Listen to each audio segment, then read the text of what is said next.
congratulations on another entry into this phenomenal canon of Wickness. Yeah. So good, hey? Good word, Wickness. Yeah. The Wickness, yeah. Yeah.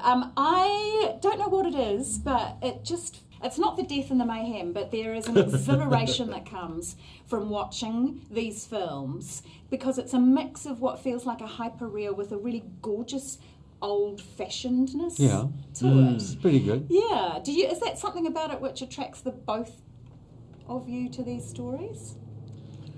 I mean, at first I was just happy to have a job, and I love the character. And I love the character. The first film was so well written. Yeah. That it's such a different character than I usually play, which is usually like authority figures that talk a lot.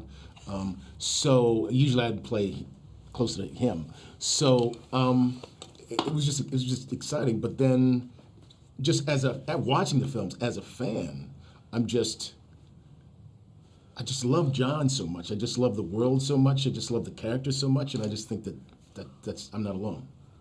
No. It's been fascinating watching the scripts come in each time, seeing how much bigger they're gonna make it, and how much, what world they're gonna get into, who they're gonna bring into it, what kind of characters. But I think it wouldn't be the same unless Chad had stayed with it. I mean, Keanu was obviously going to stay with it, but I mean, their bind is very strong. They've worked together before. The writer. Yeah, I mean, very few franchises like this contain the same, the same magic on every level. Yeah. Director, writers, whatever, they usually branch out. But I think that's got a lot to do with it. And we're very, we get on very well. We have a good time. It feels like that. And I love your relationship between your two characters. And I feel that you take a film like this and there's such an emotion and heart to it, particularly in this one. How would you describe your relationship? Perhaps you first, Ian, between... Oh, it goes back. I mean, in terms of their relationship, we have a backstory which we figured out. No, I mean, we didn't figure out sort of over coffee and go, what do you think? We don't know. It came to a mutual kind of... That they'd known each other when I was working for the MI6 back in Africa, back in the 70s. And he was I found him, whatever, working there. Probably and then we continued and brought him back to England, and then we carried on with the CIA, got to America, whatever. And I feel like my character feels like he owes his life to Winston. And he's probably saved my life out there.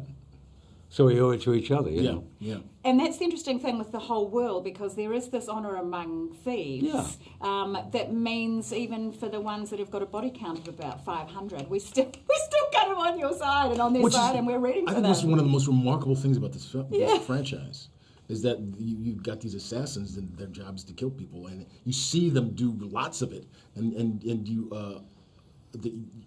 they find a way to humanize them. Yeah. So what's the key to that?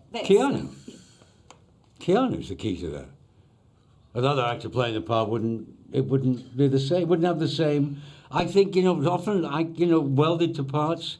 If it's like a perfect combination. And at the time when it came out about him, because his personality, as it's known to people, which is this really good stoic guy, honest, which he is common. But I mean But bringing in this, there's more to it. I think more to it each time. No, I think it's a great combination. And he also has an extraordinary ability to be really vulnerable and really macho, either switching back and forth or at the same time. And the other thing, I mean, I hate not to be self-aggrandizing, but I also feel like without us and how much we care about him in each film, it helps the audience stay with him emotionally. That's a really good point. Yeah. Because if you're with them, then we're with them because of the way. I didn't even think of that.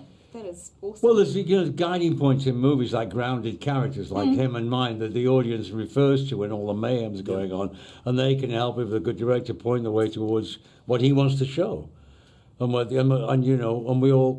we love John Wick. We have a funny job. We run a hotel for assassins. It is a funny job. It's a funny job. Yeah.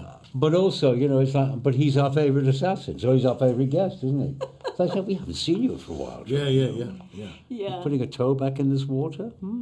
Well, I love that toe Good. back into that water. Yeah. I've got to go. You two need to have a podcast together so that I can just listen to your beautiful voices in my noise-cancelling headphones. Okay, we'll do it on cricket for you, especially. Send it to you. Touche.